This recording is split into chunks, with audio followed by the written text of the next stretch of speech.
아멘. 오늘의 말씀은 씻기고 입히고 관유를 바르고 라는 제목으로 오늘 새벽에 말씀을 열도록 하겠습니다. 오늘의 말씀은 아론과 또 그의 아들들에게 제사장의 소명을 부여하는 위임식에 대해 명령하신 말씀입니다.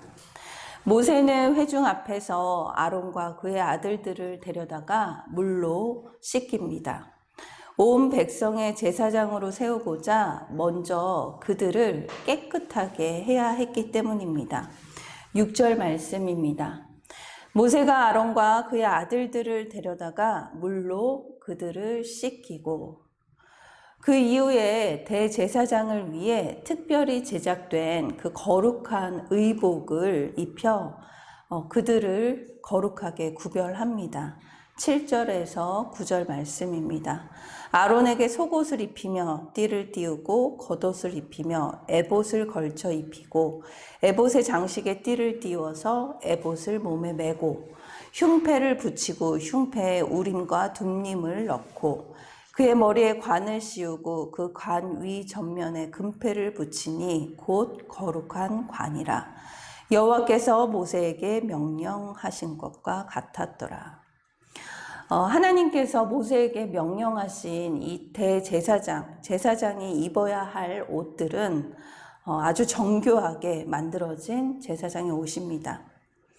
속옷과 띠를 띠고 또 겉옷과 에봇을 거치고 에봇에 움림과 둠림이라는 그 넣어져 있는 흉패를 붙이고 금패가 붙어 있는 또 거룩한 그 관을 머리에 씁니다. 이것뿐만 아니라 관유를 가져다가 성막에 있는 모든 그 기구에 발라 거룩하게 합니다. 관유는 거룩한 기름입니다. 그 성막의 기물과 성물에 바르고 또 제사장에게 발라 거룩하게 구별해주는 용도입니다.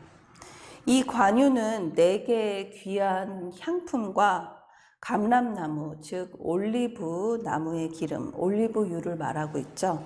그것을 섞어서 만드는데 이것 또한 하나님께서 출애굽기 30장 22절에서 25절 말씀에 아주 자세하게 알려주십니다. 제가 이 구절을 읽어드리도록 하겠습니다. 여호와께서 모세에게 일러 가라사대 너는 상등 향품을 취하되 액체 모략 500세겔과 그 반수의 향기로운 육개 250세겔과 향기로운 창포 250세겔과 계피 500세겔과 성소의 세겔대로 하고 감람 기름 한 흰을 취하여 그곳으로 거룩한 관유를 만들되 향을 제조하는 법대로 향기름을 만들지니 그것이 거룩한 관유가 될지라. 즉 모략과 육개, 창포, 계피와 올리브 기름을 섞어서 관유를 만들라고 말씀하십니다. 모세는 이 관유로 성막과 제단을 거룩하게 한 뒤에 관유를 아론의 머리 위에 붓고 그를 거룩하게 합니다. 12절 말씀입니다.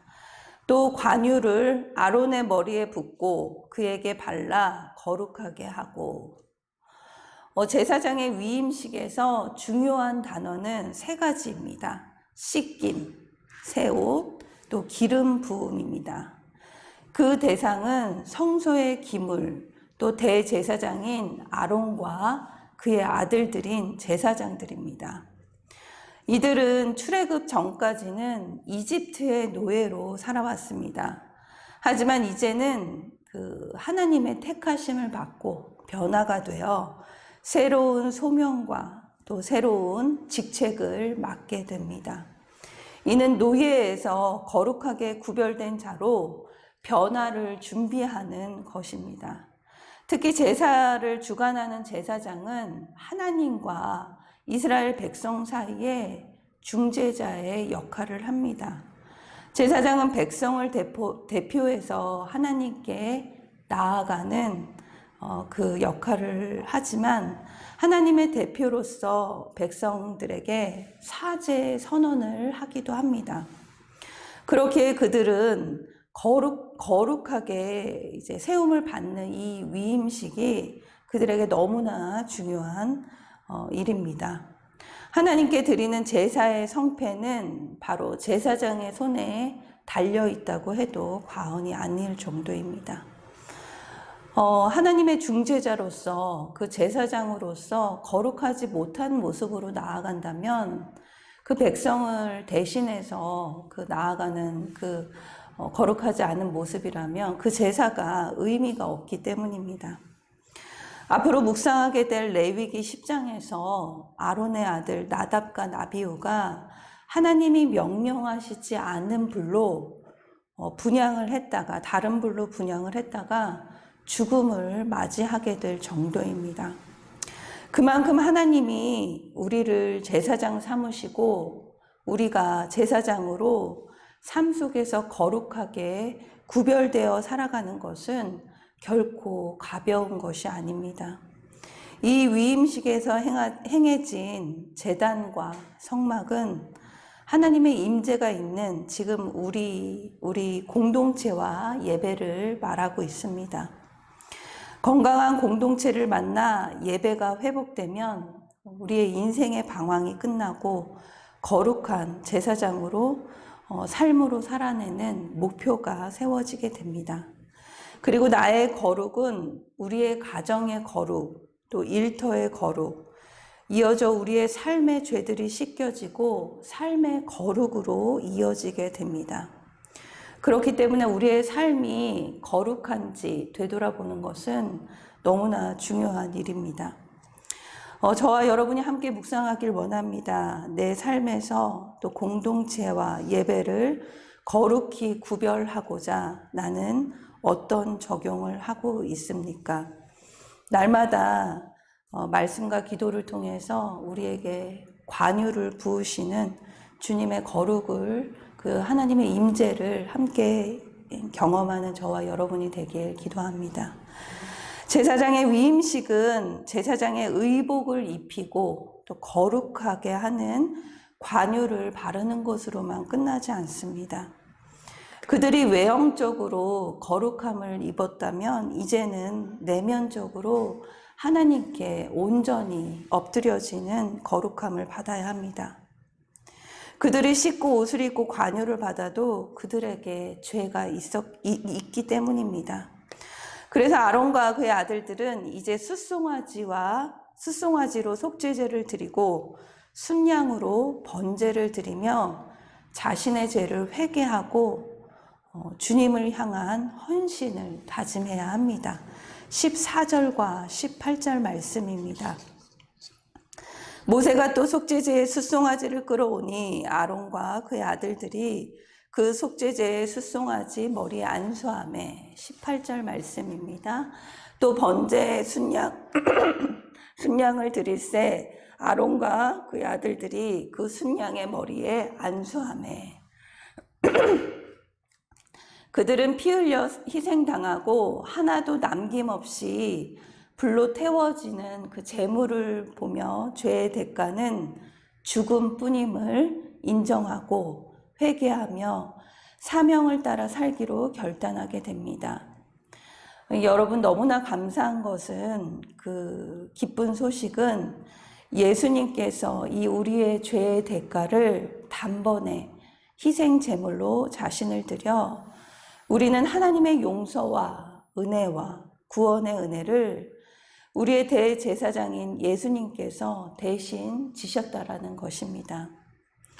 그렇기에 우리는 예수님 안에서 하나님의 은혜의 보좌에 담대히 나갈 수 있다고 히브리서에서 말씀하십니다. 히브리서 4장 14절에서 16절 말씀입니다. 그러므로 우리에게 큰 대제사장이 있으니 승천하신 자 곧 하나님 아들 예수시라. 우리가 믿는 도리를 굳게 잡을지어다. 우리에게 있는 대제사장은 우리 연약함을 체휼하지 아니하는 자가 아니요 모든 일에 우리와 한결같이 시험을 받은 자로되 죄는 없으시니라. 그러므로 우리가 긍휼하심을 받고 때를 따라 돕는 은혜를 얻기 위하여 은혜의 보좌 앞에 담대히 나아갈 것이라. 함께 묵상하길 원합니다. 우리는 예수 그리스도의 거룩한 십자가의 대가로 지불되어 살게 된 저와 여러분입니다. 나에게는 그 기쁨이 있습니까? 또 내가 철저한 죄인이라는 고백이 있습니까? 이 고백이 저와 여러분에게 넘쳐나길 기도드립니다. 나의 회개의 고백이 무엇인지 오늘 묵상하길 원합니다. 오늘 예배 후에 기도회를 통해 나를 부인하고 주님을 고백하는 거룩한 기도의 시간이 되길 기도합니다. 다 같이 기도하도록 하겠습니다. 사랑의 하나님, 나를 거룩한 제사장으로 삼아 씻기고 거룩한 제사장 옷을 입히시고 관유를 발라주셨음에도 감사하지 않고 기뻐하지 않고 때로는 주님의 자녀라는 옷을 감추며 살아왔습니다. 오늘 말씀을 통해 나를 위해 희생제물이 되신 예수님을 바라봅니다. 주님의 십자가를 바라보며 내가 얼마나 죄인인지 가슴을 치며 고백하는 시간이 되길 기도합니다. 내 죄 때문에 얼마나 많은 사람들이, 가족들이, 지체들이 상처를 입었는지 돌아보길 원합니다. 그 회개의 시작이 거룩의 시작임을 고백합니다. 내가 거룩해야 우리 가정이 거룩하게 변화됩니다.